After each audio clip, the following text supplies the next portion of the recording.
Cependant toute la descendance d'Adam a hérité la mort avec Adam, car lorsqu'Adam a péché, toute sa descendance était dans le corps d'Adam, dans ses reins, et de cette manière la descendance d'Adam a indirectement pris part au péché d'Adam lorsque celui-ci a péché, car elle, la descendance, était encore dans Adam à ce moment-là. Épître de Paul aux Romains, chapitre 5, verset 15. Par l'offense d'un seul, il en est beaucoup qui sont morts. Épître de Paul aux Romains, chapitre 5, verset 17. Par l'offense d'un seul, la mort a régné par lui seul. Épître de Paul aux Romains, chapitre 5, verset 18.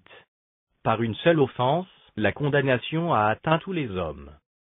Épître de Paul aux Romains, chapitre 5, verset 19. Par la désobéissance d'un seul homme, beaucoup ont été rendus pécheurs. Première épître de Paul aux Corinthiens, chapitre 15, verset 21.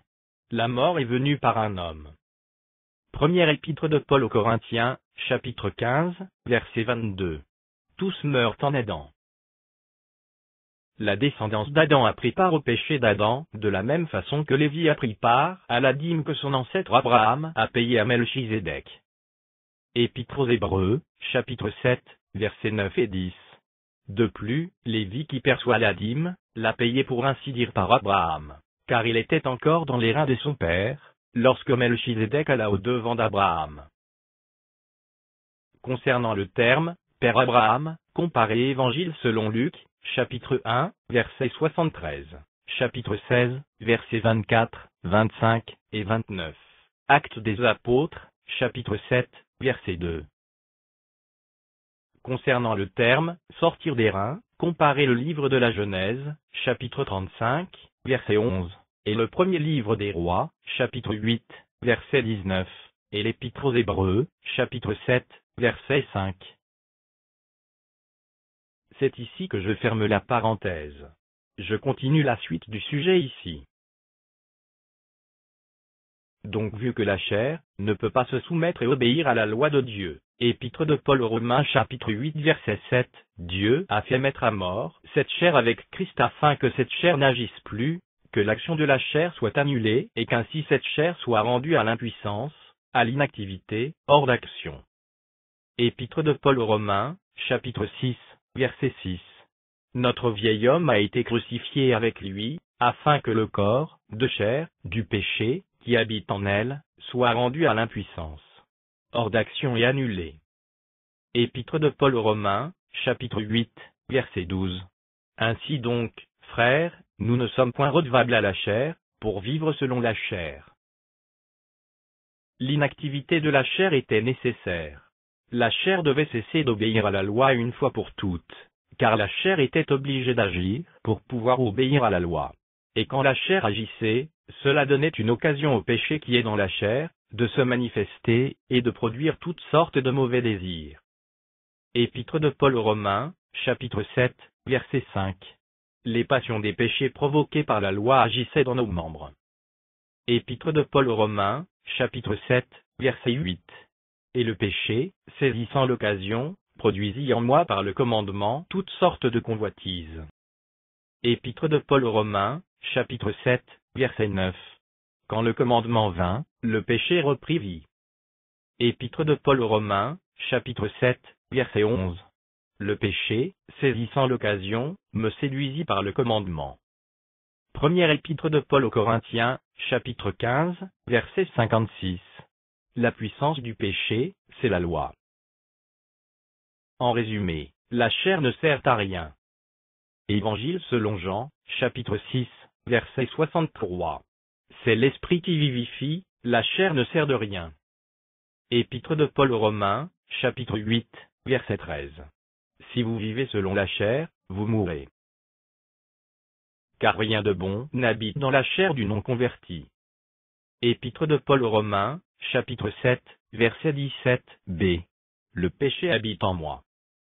Épître de Paul aux Romains, chapitre 7, verset 18. Ce qui est bon, je le sais, n'habite pas en moi, c'est-à-dire dans ma chair. Épître de Paul aux Romains, chapitre 8, verset 3. Le péché dans la chair.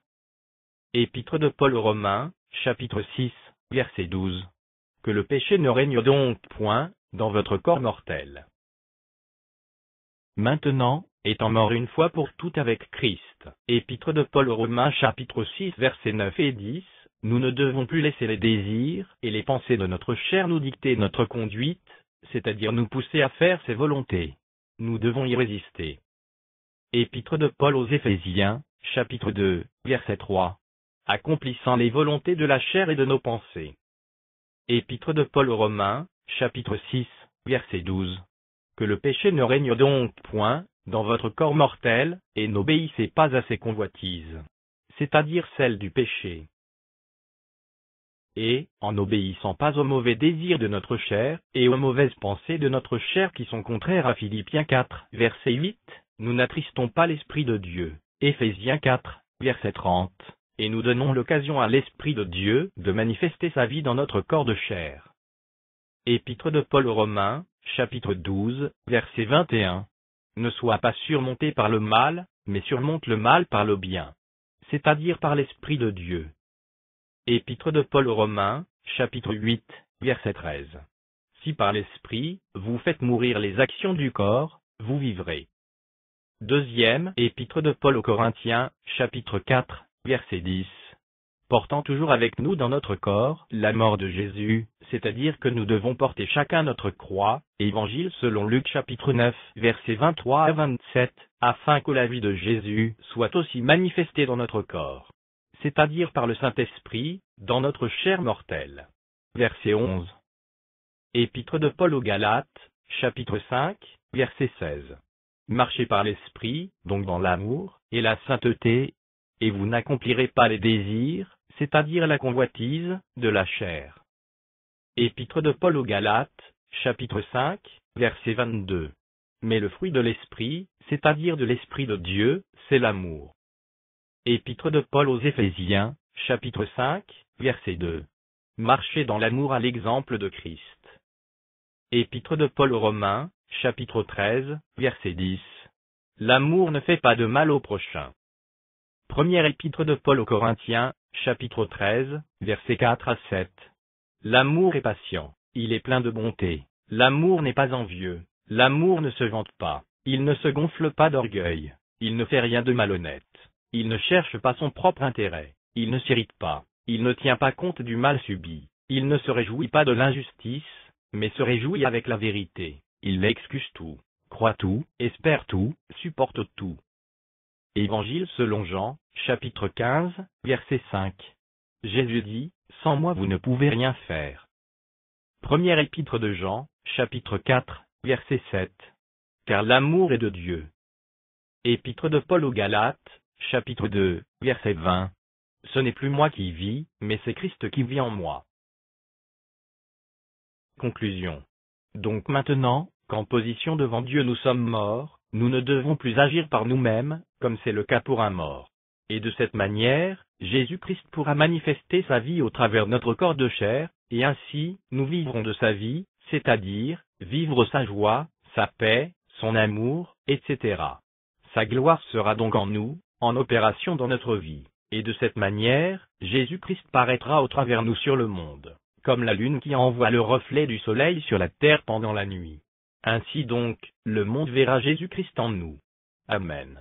L'épître de Paul aux Romains chapitre 13 verset 14, et l'épître aux Hébreux chapitre 12 verset 14, ne parlent pas de la même chose que le livre de l'Apocalypse de Jean au chapitre 1, verset 7.